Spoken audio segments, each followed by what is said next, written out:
All right, now we're going to do a completely different setup, and this one is going to be kind of, you might have heard it referred to as a clamshell or an over and under. It is a very, very nice portrait lighting, mostly used on women. It requires one light and a reflector or two lights, so we're going to do both in this segment here.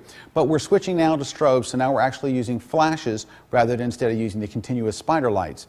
Now, we're going to have to trigger these flashes, right? We use wireless triggers. In this case, we're using an Elinchrom RX600 strobe. So to be able to use a strobe wirelessly, you need a transmitter that goes on the camera and a receiver that actually goes on the strobe. So when you press the shutter button, the strobe actually fires. The one that we use, because we're using Elinchrom, is these little things right here that are about the size of the matchbook. They're called Skyport, Skyport receivers. They're from Elinchrom. There's a couple of advantages of using these particular receivers. Number one, it's very small and lightweight. Number two is because we're using Elinchrom, I can change the power of the strobes from my camera position. Here's why this is a big deal. So let's say that I have this on my camera, and by the way, when you actually attach it, you attach it to the hot shoe of your camera. You just slide it on just like this.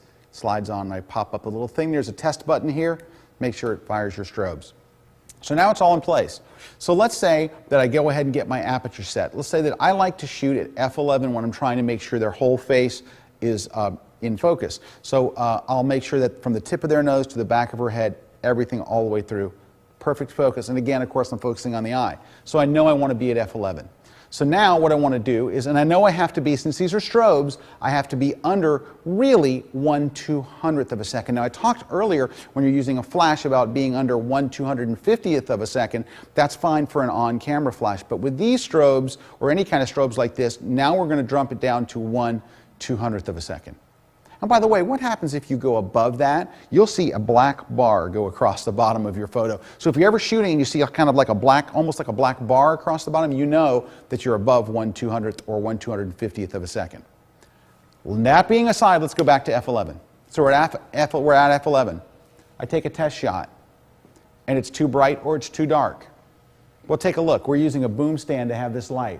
How am I going to change the power of this light?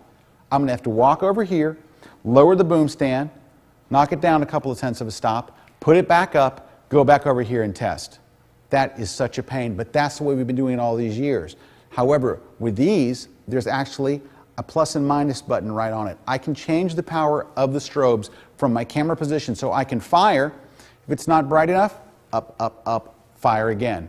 Up, up, up, fire again. I can lock in my exact amount of power I want right here. So I'm really pretty much going to leave my shutter speed and my aperture alone, and instead I'm going to raise and lower the power of the strobes. Now, there's another thing you can do too, and that's use BXRI. If you're using Elinchroms, BXRIs, they have the little transmitters built in. If you look up at this light here, you can see there's one of these puppies hanging off the top of it. It looks like a little matchbook hanging off there, which means that I have to buy one of these and one of those for every light.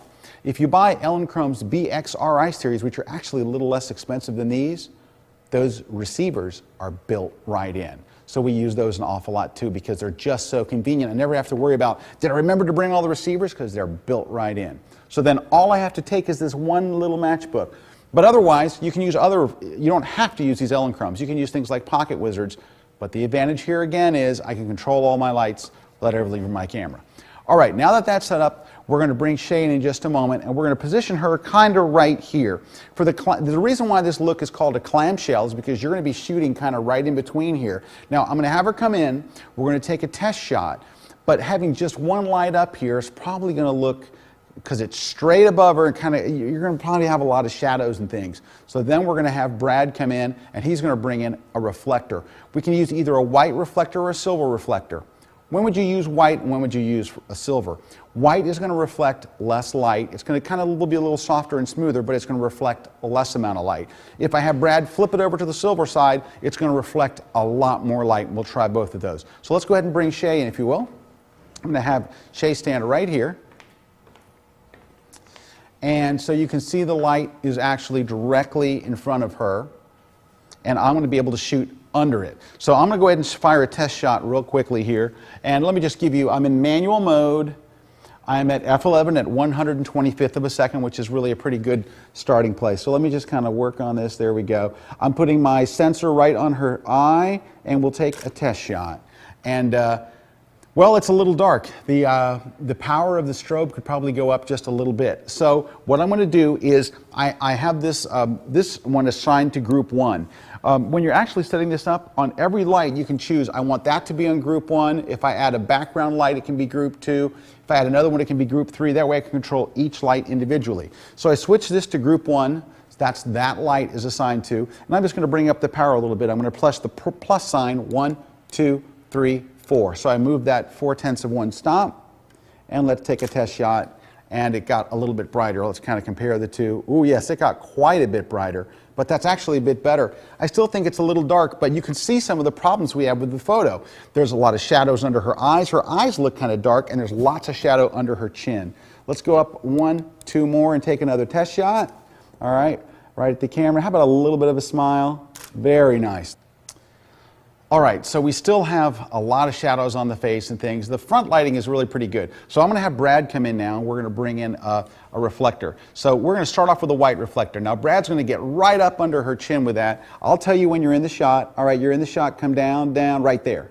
All right, you want to get as close as you can. And Brad, just tilt it down a little bit, and very nice.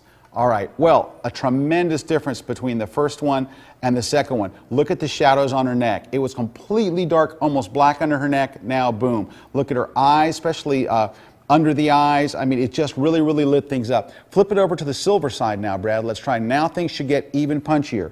Let me make sure you're not in the shot. You can go up a little, up a little, up a little.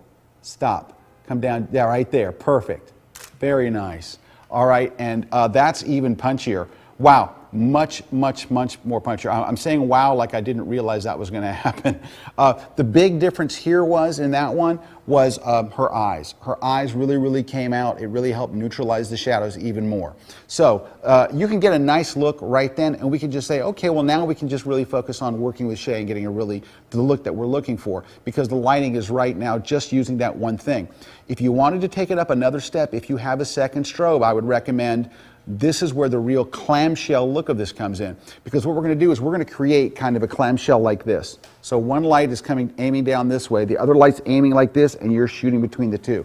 So we're going to bring in now a second strobe. We have David on the side bringing in a second strobe. We have a very large softbox on this. You do not need as large a softbox as this. And you're going to see what David's going to do here is to keep these things from falling over. One easy trick that we can do is rotate the legs around. You see how he's rotating the leg? He's rotating the leg so it matches the boom arm side. So on top is group 1, on bottom is group 2, and I'm going to power it way down. I'm just going to hit minus, minus, minus, and it'll kind of get that. And let's just do a test shot and see now that we actually have a strobe on the bottom. And wow, well, I mean, a tremendous difference between putting a reflector there, because now we actually have two lights. Now you have light coming from the bottom, coming from the top, and it's a very, very bright, happy kind of look. It's a very, your subject's face almost gets a glow, and now you can kind of tip this thing slightly back or forward to really make sure that you've covered all the shadows. Let me go ahead and take a couple of shots now while we've got this here and get in nice and close. This is really great when you want to do just a really close face up shot. And by the way, Shay, I'm just right in here on you, so you kind of know where I'm at. Give me just a little bit of smile. Ooh, that looks good, except for I'm not focused on your eye. It was on your hair. There we go. Very nice. Let's see how that's looking. Great. Let me pull it back a little. I got in a little too tight. Ooh, that looks good. Okay, so that's basically the clamshell look. You can again get away with it with just one light on top and the reflector, but having two lights gives you that extra bit of control, because now if I think the bottom's not bright enough, I can turn up the power and I can do it right from here. The problem with the reflector is you don't have that option. However much light comes off that reflector is what you get. There is no turn it up, I need more light on the bottom, because the only way you can get more light on the bottom is to turn the light up on the top, and then things get crazy out of balance. So there definitely is an advantage if you have two strobes to doing it that way.